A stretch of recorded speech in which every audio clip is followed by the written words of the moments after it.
முதலில் இன்று நாங்கள் உள்ளாட்சி தேர்தலுக்கான விண்ணப்பம் படிவத்தை இன்று எங்களது மாவட்ட தலைவர்களுக்கு கொடுத்திருக்கிறோம். எங்க தலைக்கு எவ்வளவு தில்லு பத்தியா? bjptn.com என்ற இணையதளத்தில் தொலைபேசி எண்ணையும் பதிவு செய்துவிட்டு அதை நகல் எடுத்துக் கொள்ளலாம். பாரதிய ஜனதா கட்சி உள்ளாட்சி தேர்தலை சந்திப்பதற்கு தயாராகிவிட்டது.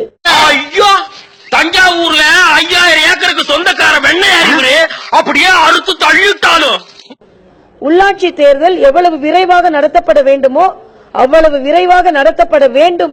கடைசியா ரெண்டு பேருக்கு ஒரு தடவை பாத்துக்க வர மாட்டானுங்க. மட்டுமல்ல, நாங்கள் மக்களிடம் வைக்கும் கோரிக்கை, இன்று எங்களுக்கு உள்ளாட்சிகளில் ஒரு வாய்ப்பை தாருங்கள்.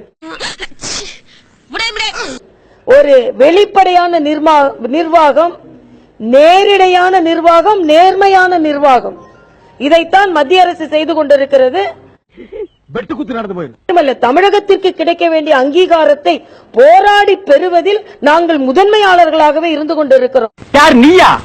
அது என்ன கொஞ்சம் கூட வெக்கப்படாம பேசிட்டேன். தமிழக மக்களுக்கு நல்ல திட்டங்களை உடனே எங்களால் கொண்டு வர முடியும். ஆனா நாங்க காட்ட மாட்டோம், காட்ட தெரியாது எங்களுக்கு.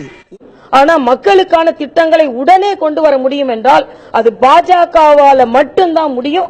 ஏனென்றால் மத்தியில் நாங்கள் ஆட்சியில் இருக்கிறோம். நீ புடுங்குறது பூராமே தேவையில்லாதான். இனிமேல் பாஜக போன்ற கட்சிகளை நம்பினால் மட்டும்தான் தமிழகத்தில் வெளிப்படையான நிர்வாகம், ஊழலற்ற நிர்வாகம், நல்ல வளர்ச்சியான நிர்வாகம் கிடைக்கும் என்பதை ஓங்கி சொல்லுவோம். உள்ளாட்சி தேர்தலில் வெற்றி பெறுவதற்கான அத்தனை முயற்சிகளை நாங்கள் மேற்கொண்டு வருகிறோம்.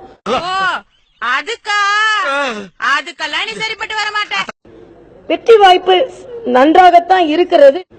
வெற்றி வாய்ப்பு நன்றாகத்தான் இருக்கிறது. எது பெருசு அடிச்சு காட்டு. அதே மாதிரி கட்சியை விட்டு எனது உயிர் போகும் வரை நான் விலகுவதாகவும் இல்லை. தமிழிசையை எந்த விதத்திலும் பாஜகவிடமிருந்து பிரிக்கவே முடியாது. உயிர் பிரிந்தால் ஒழிய பாஜகவிடமிருந்து தமிழிசை பிரிக்க முடியாது. தெளிவாக சொல்கிறேன், எனது வாழ்க்கையின் குறிக்கோளே தமிழகத்தில் தாமரையை அரியணை ஏற்றுவதுதான். இதுல அது இந்த ஜென்மத்திலேயே நடக்காத.